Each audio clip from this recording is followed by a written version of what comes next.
Hi,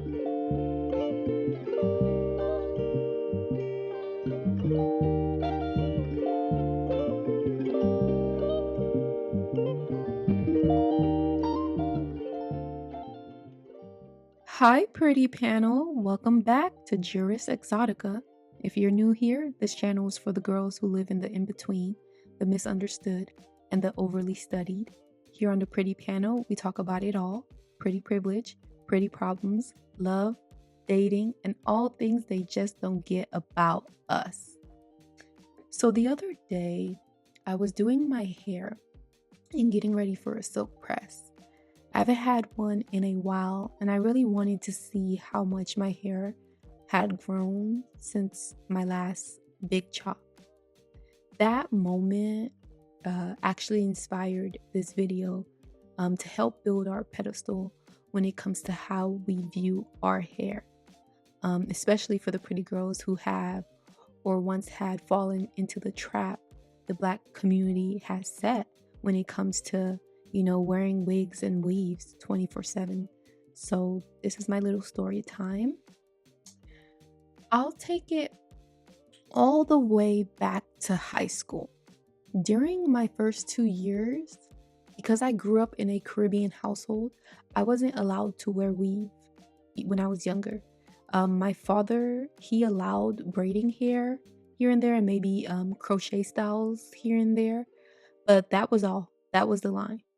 And because of that, I watched natural hair YouTube videos religiously, y'all. I even at one point almost became a product junkie because I would spend my allowance on hair products every time I went to the beauty store. During that time, I learned how to do my own hair, how to moisturize it, how to braid it, and just how to take care of my natural hair overall. And guys, my hair flourished. It had finally passed my bra strap length and it was doing really well. And as time went on and my father rules loosened a bit. This was around the last 2 years of high school. I was able to finally start wearing sew-ins and I still kept doing braids.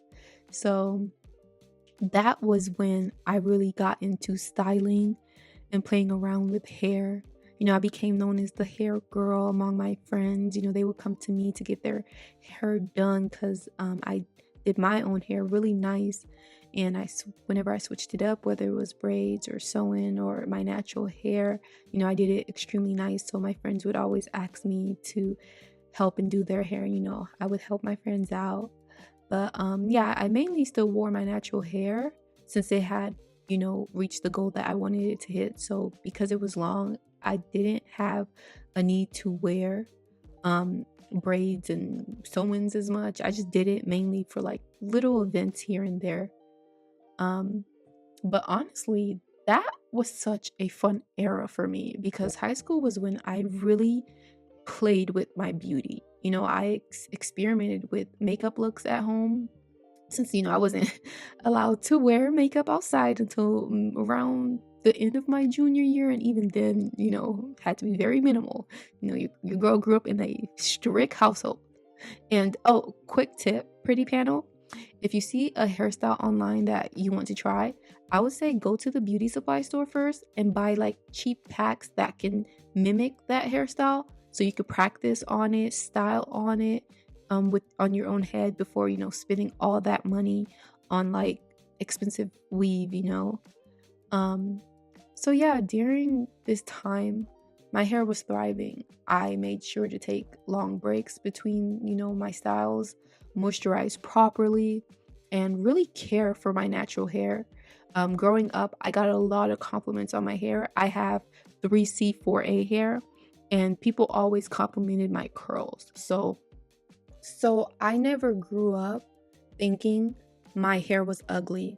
And this is not to put down, my 4C girlies at all. I know some of the pretty panel are exoticals with 4C hair. I just want you guys to understand my background. Now, let's jump ahead to undergrad because this is where things start to go left. My high school was extremely diverse. We had Hispanics, we had Caribbeans, we had Black Americans, Asians, and we had a lot of Brazilians. Um, and this was a public school. It was a magnet school, so we had kids whose parents owned, seven-figure businesses and even some millionaires. One girl's dad had retired from the NFL, and one boy's dad had retired from the MLB. The baseball thing, I think it's called MLB. And uh guys, I have stories on top of stories about that boy. He drove me insane. He did so much. It's actually not even funny. And the crazy part is I ended up going to the college with him too. Like, we didn't know that we were going to the same college. Um, but yeah, guys, I finally blocked him after freshman year and got off that roller coaster, and one I admit I did put myself in. Yeah, I know. But yeah, we both ended up at an HBCU. I chose to go to an HBCU mainly because I received a full ride scholarship. So I am a first generation immigrant, and my dad did not have the funds to send me off to earn a degree that would cost almost 100K.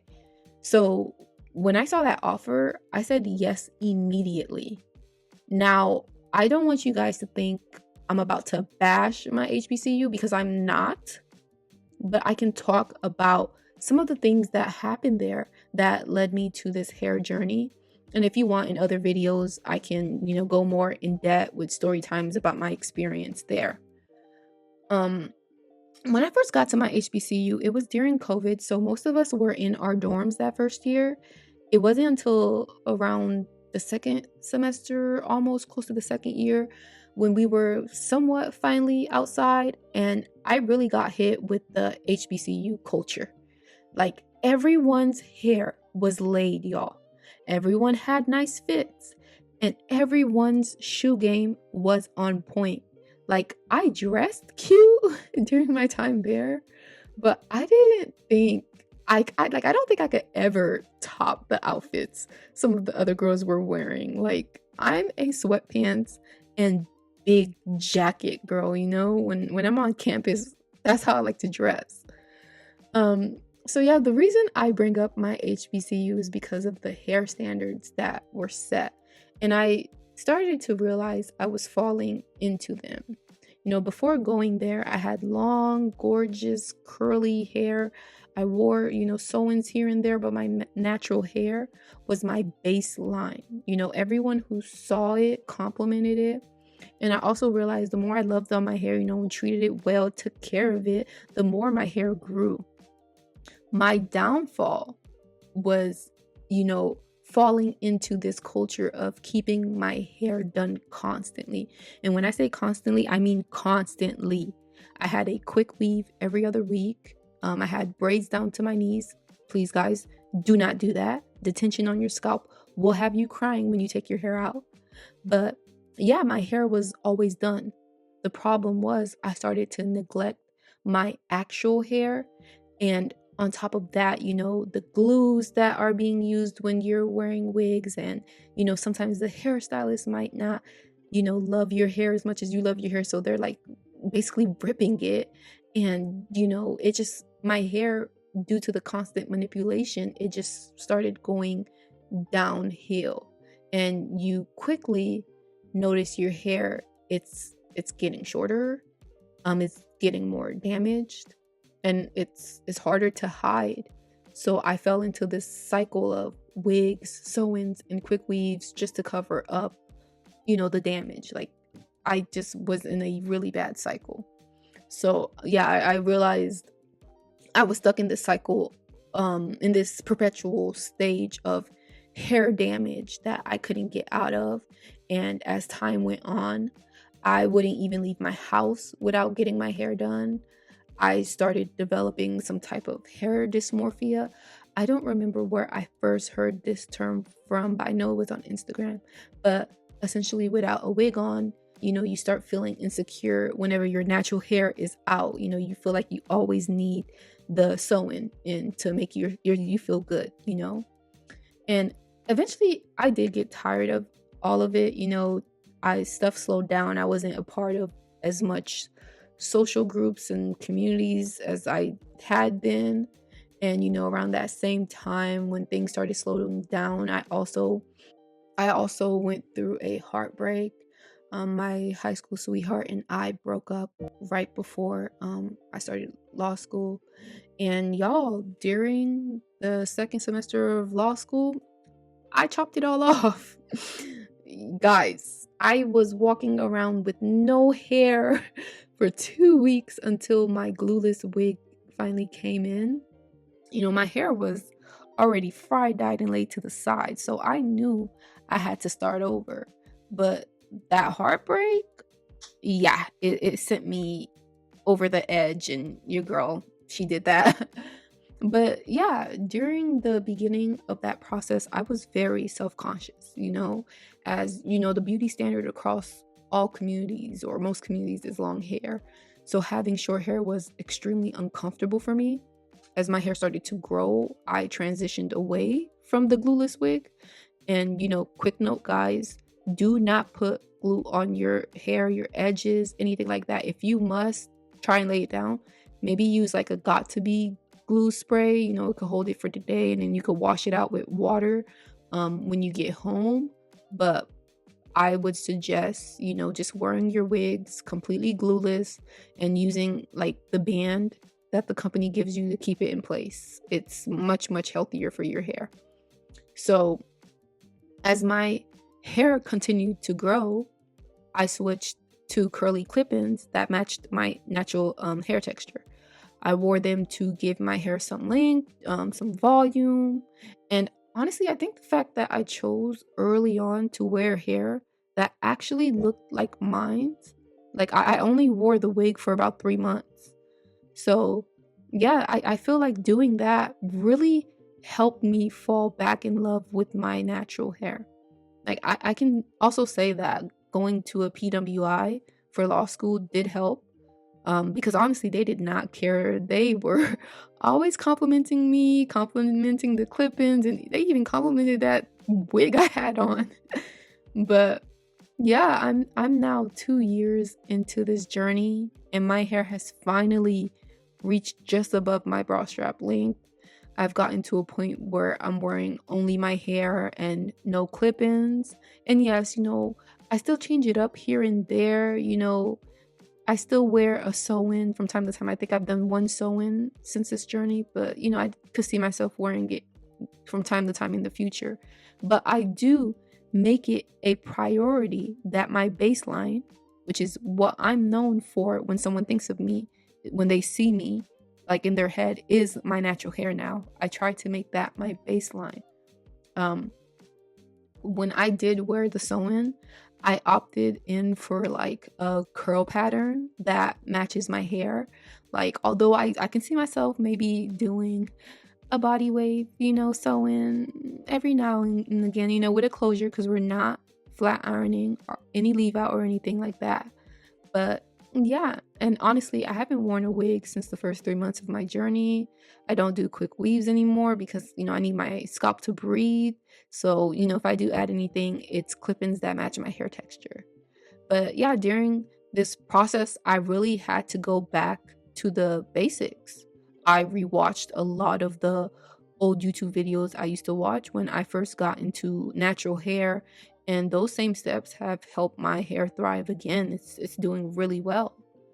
So I'm making this video for the pretty panel to show you what can happen when you fall into some of the standards the Black community places on the girls. Being in an all Black space exposed me to the idea that your hair has to constantly be laid, no frizz, no room for imperfection. It must always be done.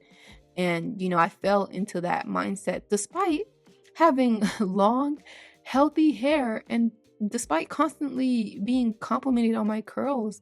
So imagine how that pressure feels for a girl with quote unquote less desirable hair, Now I'm not saying, getting your hair done is bad. Like I said before, I still get my hair done from time to time, but I just make a conscious effort to wear my hair out more to represent my beauty. There are girls out here getting perms, texturizers, and literally ripping their hair in half trying to get hair like ours. And because I know some of the exoticals have 4C hair, I don't ever want this, the same rhetoric pushed onto them that their hair has to be styled a certain way to be considered beautiful, especially not here in this space. So, as you can see, I did not have a complex at all about my hair until I was in a all black environment. And honestly, I think this behavior starts very early. I was watching a video and the girl was saying how black moms will keep their children's natural hair in braids constantly and add synthetic hair at a very young age and, never really let their scalp breathe. So, yeah, guys, I forgot the exact term for it, but some people really do this to their children's natural hair. And if you are informed about, hair care in general, you will learn very quickly that your scalp becomes extremely important for growth and overall hair health. So I do believe a lot of black women suffer from hair blindness. It's rooted in deep insecurity about their hair. How black women often say they are the trendsetters, the blueprint, right? My thing about that argument is this: if you are the trendsetter and the blueprint, why are you insecure about your own hair? Why are you wearing another community's hair texture on your head 24/7? No one is saying you can't switch it up or change your hairstyle from time to time, but there seems to be like this growing trend, especially among young, unambiguous black women, of wearing hair textures that don't reflect this trendsetter and blueprint mindset. And even I fell for this, like I said before, until I realized I was damaging my hair trying to meet a certain beauty standard. Um, I realized I was chasing that standard at my own detriment, especially when I was deeply immersed in, again, Black HBCU culture. So these women, they want everything laid, everything slick, everything perfect. And yes, I believe every woman, every nationality has insecurities about her hair, white, Asian, all of us. But I am specifically focused on Black community right now because, again, this channel is based on my personal experience. And I also want to point out that women from other communities usually wear hair that closely match their natural hair texture. Like, I have a Asian friend with very thin hair, and the extensions she wear are so similar to her texture that you genuinely can't tell they aren't hers. So when you wear another community's hair texture 24/7, you end up reinforcing their beauty standard instead of your own. Again, this does not mean you cannot experiment, but there should be a signature, a baseline, something you're known for. And I truly believe that the baseline should reflect your own phenotype or cultural background, whichever resonates with you. You don't really see other communities going out their way to wear curly or kinky textures the way the Black community constantly wears straight hair. I'm putting this video out for the racially ambiguous girls who are in environments that either put their hair down or push them towards damaging, choices like the ones I made.